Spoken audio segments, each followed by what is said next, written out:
Yo, what's up, TKO? This is Scott motherfucking Walker. I'm here on July 7th, the year of 2025. Checking in with you. Fresh off of a July 4th weekend. I spent it at the lake, enjoying the vibes of the sun and friendship, good hangs, and an Outback Steakhouse. On Friday, July 4th, we went out to eat that night. We had burgers the second night. But on the July 4th night, we was like, let's go out for dinner. We wanted Mexican, but the first two Mexican restaurants we went to were closed. We're like, fuck, what is just nearby that's open that we can eat at? And lo and behold, Outback Steakhouse was in the same shopping center. So my friends got blackout drunk in an Outback Steakhouse. And I stopped drinking because I was driving. I was being responsible. But we made a scene at the Outback. We were like the one of 4 tables in the entire establishment, and we were being loud and drunk.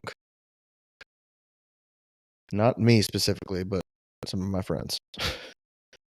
But the staff had fun. I think we brought some entertainment to a rather dull night, and we tipped well.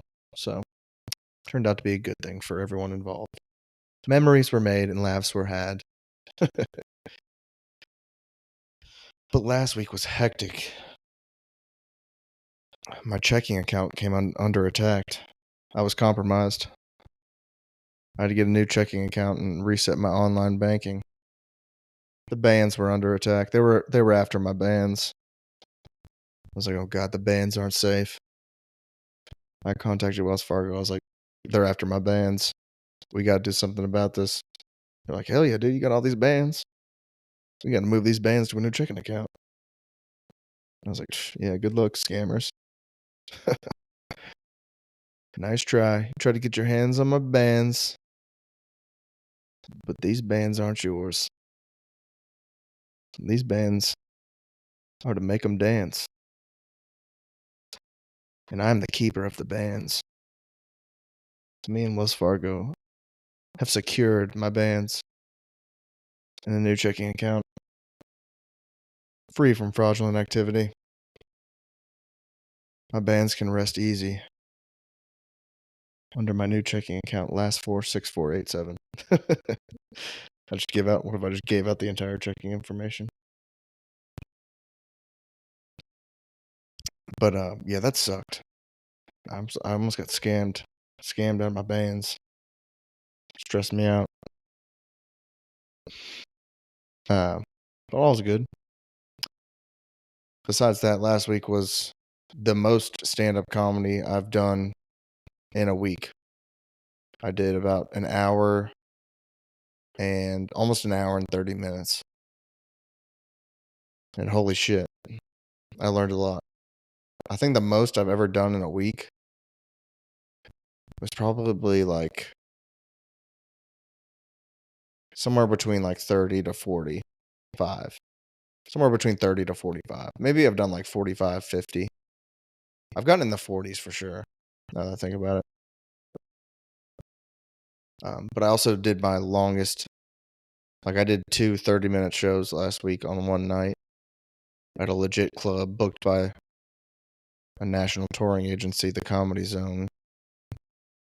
And that was an experience. That was wild. It's, yeah, so I got to do 2 30-minute sets back to back to 2 different crowds on the same night in Columbus, Georgia. The first crowd was like 70 plus. It was packed.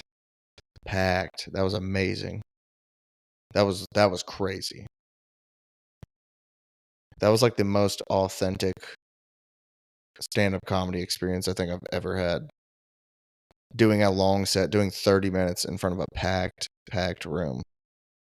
So that room fit like, I feel like the max. They had to bring in a few tables for how many people bought tickets. It was like 70 plus.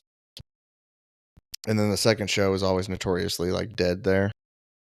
But there was 25 in the second show. And that's not bad, honestly. And the second show was actually, they responded better to some things than the first show did, which was kind of interesting. Me and the headliner both said the same thing after we got off. We're like, that they were kind of cooler about certain jokes than the first audience. It's kind of strange. But I liked the audience was also part of the how unique this experience was. Before we get into that, I just want to lay down some backstory. Okay. So I was nervous. I'd been thinking about this a lot. Because I've done 25 minutes before. When I first started, like when I was like 2 months in, no, I was like a couple months in, I did like 27 minutes of dog shit. So I was like just starting, and I was like, oh God, that was fucking terrible. I was hammered, and I waited to go up at the end of the night, and I did like 27 minutes, and it was god awful. I shouldn't have been doing that long period at that point in time. It was like almost 2 years ago. Or I guess like a year and a half ago. Oh, my stomach's hungry. It's growling. And then I did like 22 minutes it was actually it was like a day or two after Thanksgiving. So like 8 months ago or 6 months ago, whatever the fuck. And that was good. That was, because I'd been doing comedy for like a year and a half at that point. So I did like a good 22 minute set. But I've never done like a legit 30, let alone do 30 twice in one night. And I was nervous. So I boxed in the morning, and I was like, all right, if I box, that'll get my confidence up. I'll get a good workout in. And then I was boxing that morning, and I was like, you know what? I'm not getting what I thought I was going to get out of this workout. So I'm going to need to go for a run later. So I like took off a little. It was the day before July 4th. So I like took off early, and I went for like a 5K run, and then I took an ice bath, and then I did some Wim Hof breathing, and that got me in the zone. Because usually I always feel like I do best after I've run a 5K that day. If I run a 5K and take an ice bath, that's as chill as you're gonna get me, brother. Because I got a good sweat in, worked out. It's hard for me to be nervous when I've released that much energy. And running is kind of like a meditative exercise as well. I ran in silence, no music, no nothing. Just ran in silence, getting my mind right. And I took an ice bath for about 20 minutes. And I was just in the zone. I was like, all right, this is the best mindset you're going to get me in. So I was calmed. I wasn't as nervous then. And then driving to the venue, it's about a 40 to 45 minute drive. So I was like, you know what? I was just going to listen to a podcast or something. I was like, you know what? Let's run the set. Because I haven't really like practiced the set at all. I just know all the jokes in the set. And there's some old ones in there that I should probably like do a rep in the car with. So I just ran it front to back. And then I was like, I should get done with like 10 minutes left till I get there. And it took me the entire car ride. I was like, holy shit. I was about to get on stage with like 40 something minutes of material. I need to trim off 10 minutes of material. I think it took me like 35 to 37 minutes. I can't remember exactly. I think it was like 37. So I was like, I need to take like 9 jokes out of here. And then it turned out to be perfect. I took out like the weakest jokes that I didn't really want to do, but I thought I needed them in there for the time limit. And it actually turned out perfect. I did 30 minutes on the dot both times. So that was a good choice, running the set in the car. Really honed in my 30.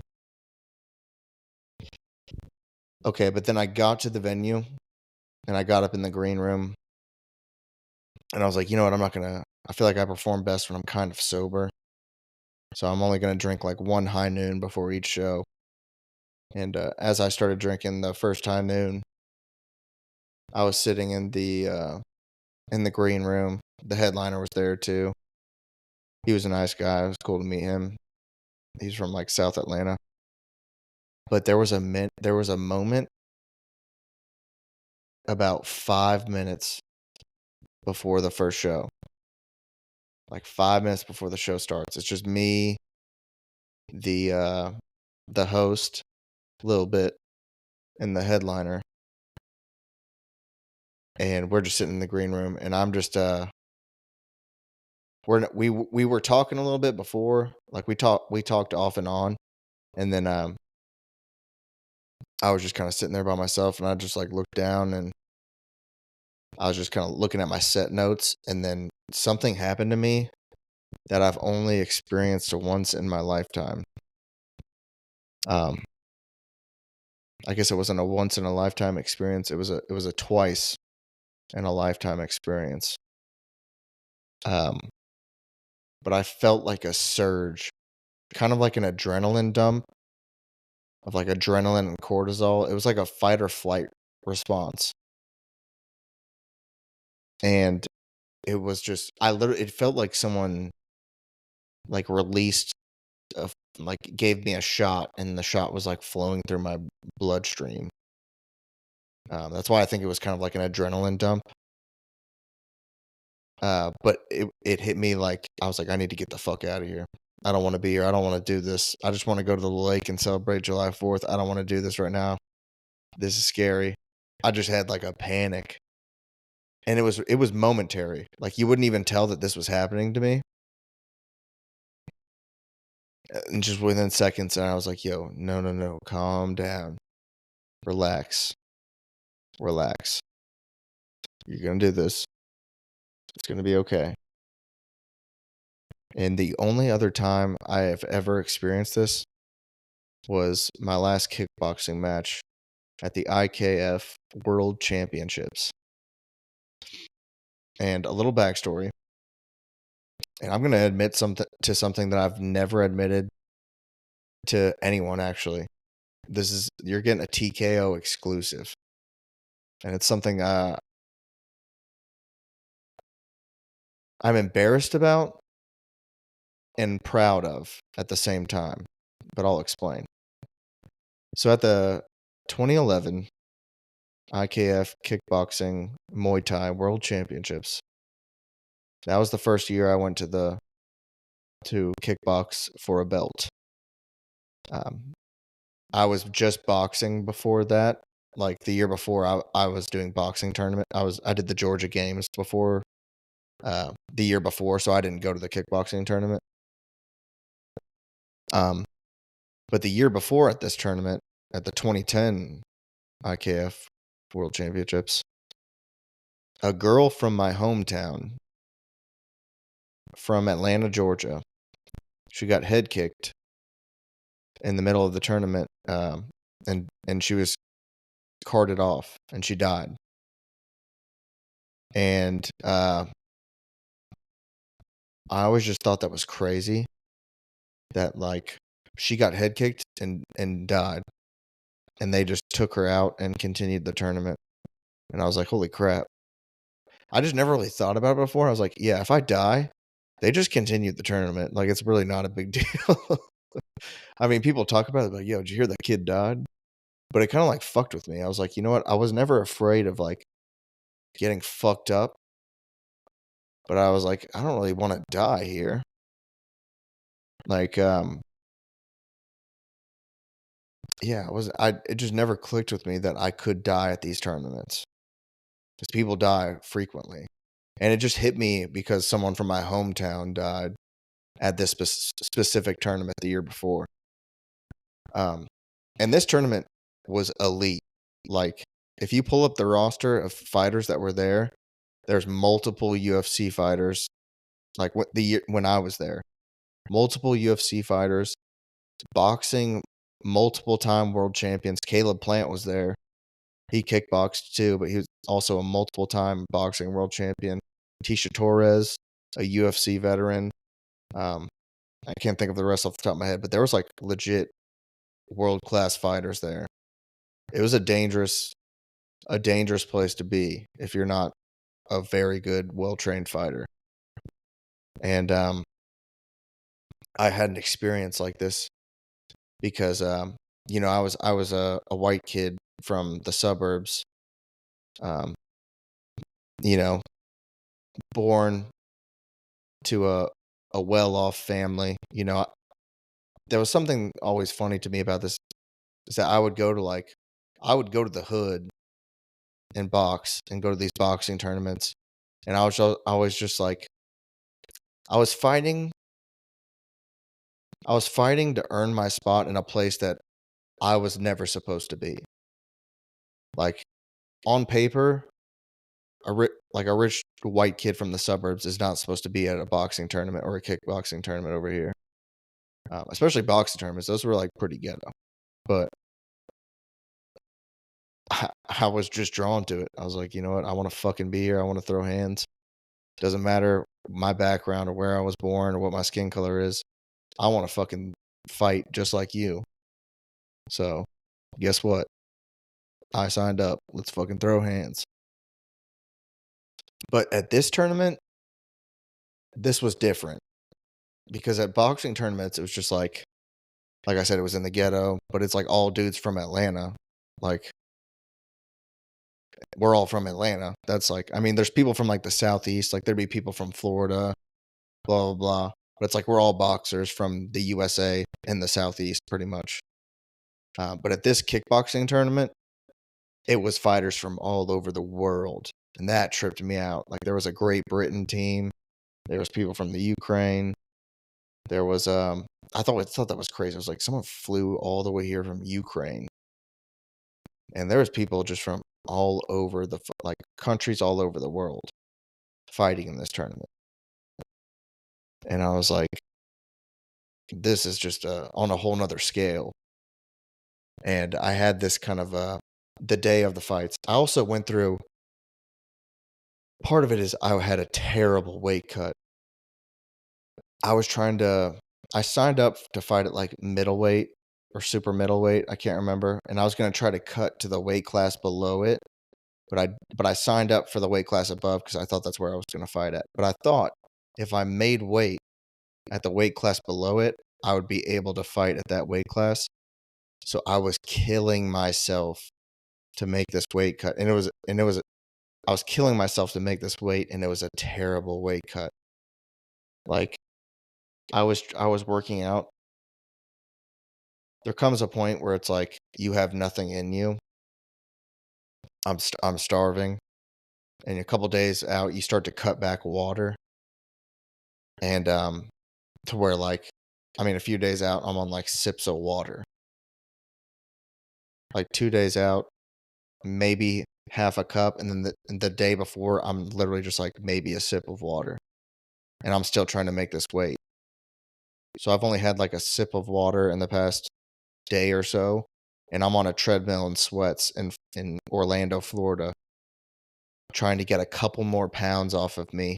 I'm running and and I'm hot, but water is not coming out. I can't sweat because there's no fluid in my body. And I wasn't going to make the weight underneath, um, which I thought meant that I wasn't going to be able to fight. And then they were like, no, you have to fight at the weight class above that you signed up for. So I was killing myself for nothing and really jeopardized myself. Like, I'm at the lowest weight of anybody in this weight class. I'm extremely dehydrated. If I didn't try to cut all this extra weight and just fought at the weight class above, maybe I would have done way better. Like, um, I just really fucked myself over trying to cut down to the weight class below, and it just like it took so much out of me.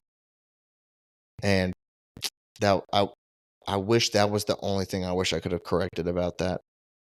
Because I suffered for no reason, and I dehydrated myself, and dehydrating yourself to that extent before you're about to get into a boxing or kickboxing fight is very dangerous for your brain because your brain takes the longest to rehydrate out of anything. And so I had to fight up a weight class. And on the tournament schedule, I didn't know this at the time, but my first fight was the guy who won the belt the year before. But I didn't know that at this time. So the day of the tournament, I kind of had this panic attack where I'm like, I don't want to be here.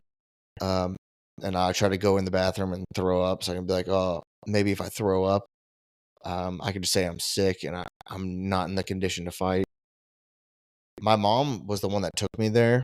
Also, this was like, I think maybe my first fight that my dad wasn't there because he was busy with work or something. And for some reason, whenever my dad was around, I would always kind of act more confident than I really was, even if I was nervous. So he was always at my boxing matches, and like there'd be times where I was nervous. I mean, fighting guys that like legit, very skilled guys that almost made the Olympic team. And I would perform phenomenally, even nervous. Um, I don't know. Sometimes I feel like I drew energy from my dad being there, and I was like, I have to make him proud.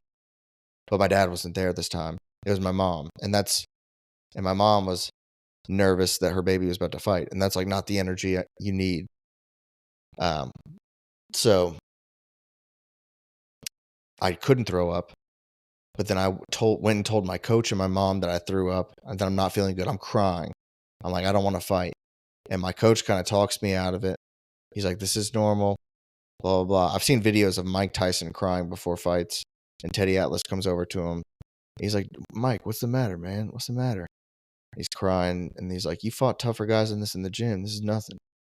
The fighting is such an emotional thing. It takes so much of you, and you know you're about to walk into danger. There is no escaping it, especially at a high level. So it's the most nerve-wracking thing that you can experience. You're like, I don't know, maybe I get head kicked and I get killed like the girl the year before. Guess what? They just cart me off and continue the tournament like nothing happened. It could go like that. You don't know. That girl didn't know she was going to die that day. She's from my hometown. She went down there to compete just like me. And that bitch was fucking killed in the ring. Nothing happened. They finished the tournament, and I guess the family had a funeral. That was it. I was like, that could happen. That could be reality. But this is the part I never told anybody. So, after I couldn't get out of it, I had a plan to where I was going to wait for the first leg kick and kind of sell that I hurt something in my knee. And this is the thing I've never told anyone because I was embarrassed about it. I was like, I'm going to wait. He'll come out with a leg kick because you have to throw at least one kick per round. So most people just throw a leg kick just to get it out of the way. And I was like, he'll throw a leg kick, and then I'm gonna act like I can't stand on my leg, and I'm just gonna go down. I was like, I'm gonna get out of here. I don't want to do this. This is the last time I'm gonna fight. And then I went in there with the reigning champion from the year before, and he came right out. Like the fight starts, he came right out, chops a leg kick, and I throw a right fucking hand and stun his ass.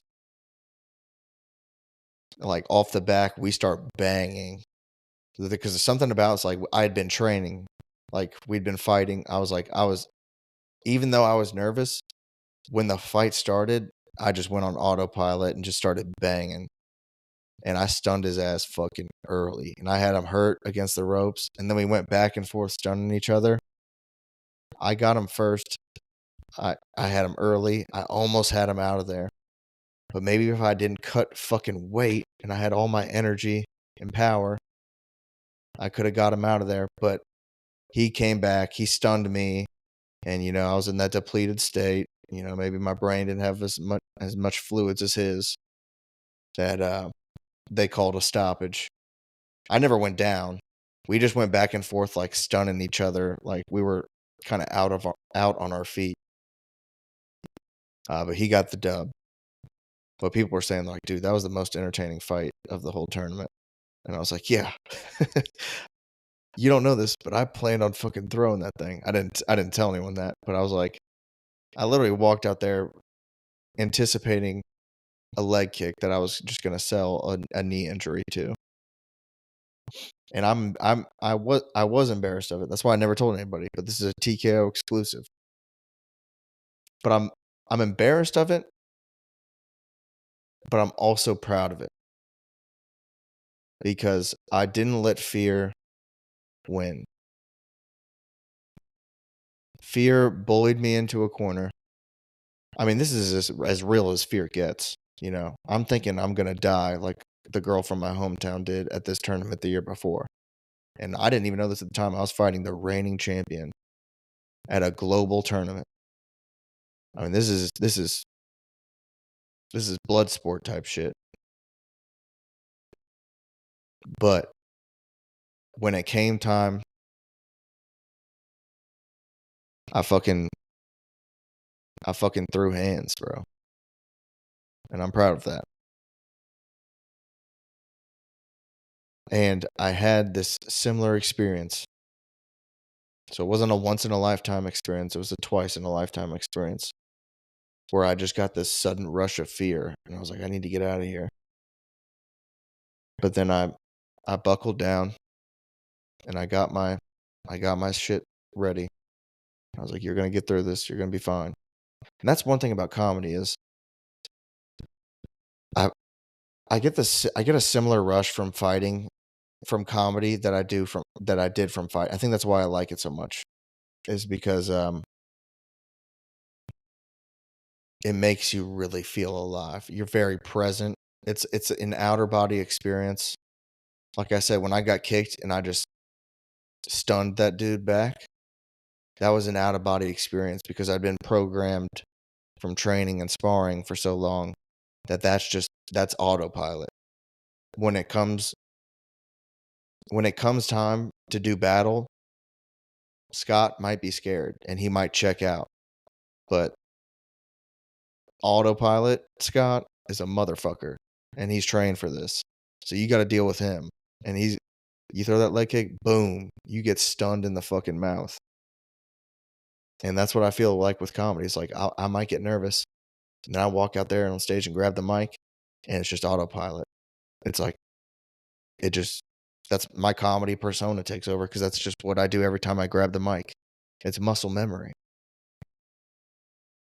So I walk out there, nervous as fuck. I grab the mic and then I'm into my set.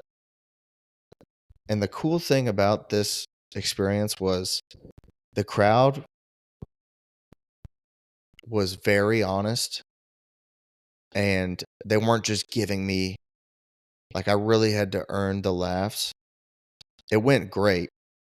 And I really appreciate I learned so much from this experience because I also divided the room a bit.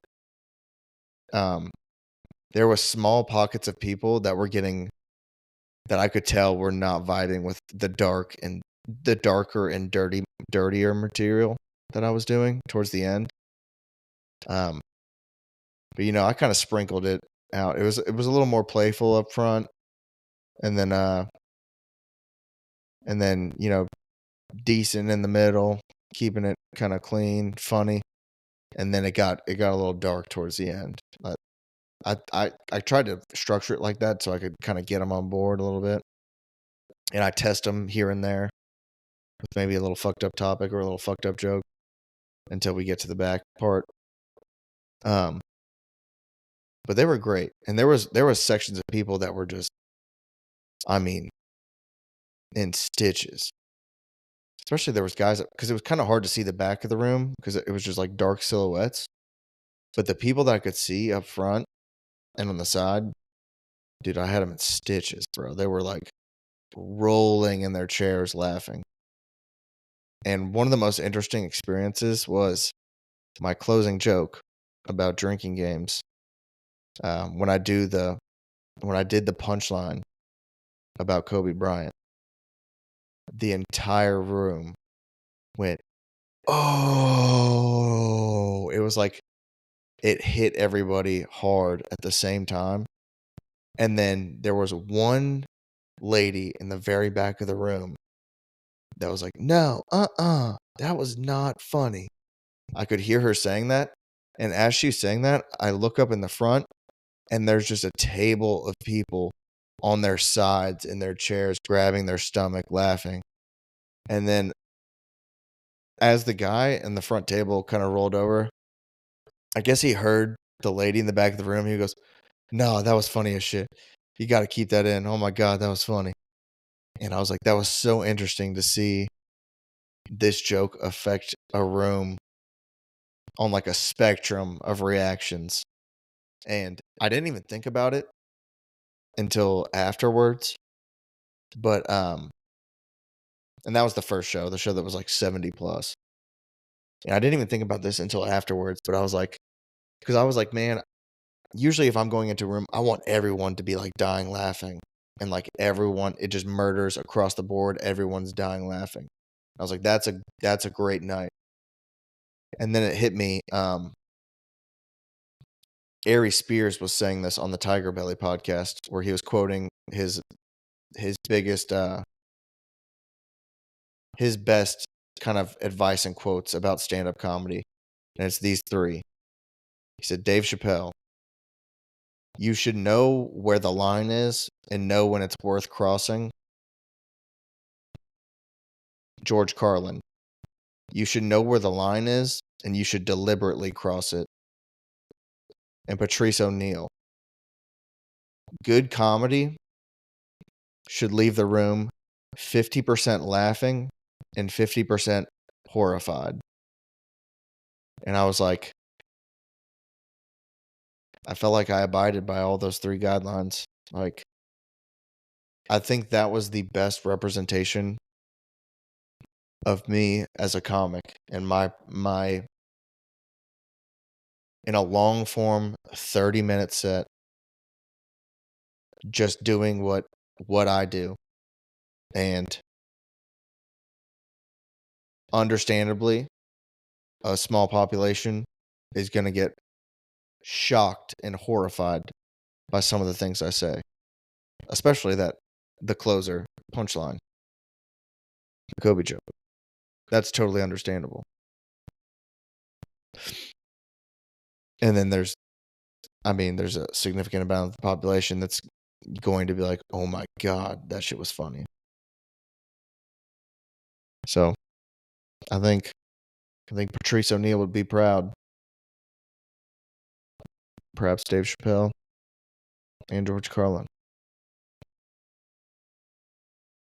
Yeah, I learned a lot from that. And I faced the fear. A twice in a lifetime experience. Because I literally, before the comedy show, I was like, what if I just go in the bathroom, say I puked, say I got food poisoning? Uh, and because my buddy JD McKenna was there, who's a stand up comedian, he's done the loft before.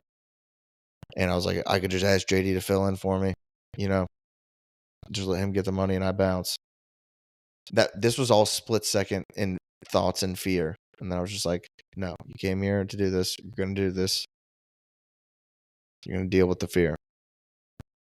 You're not going to fake a knee injury off the leg kick. Okay. That's not the plan. You're going to walk out here and you're going to stun this crowd like you did years ago. And I stunned him. Holy crap. That's a good metaphor. I was trying to get out of fear and I went out, fucking hit the crowd in the mouth and stunned them.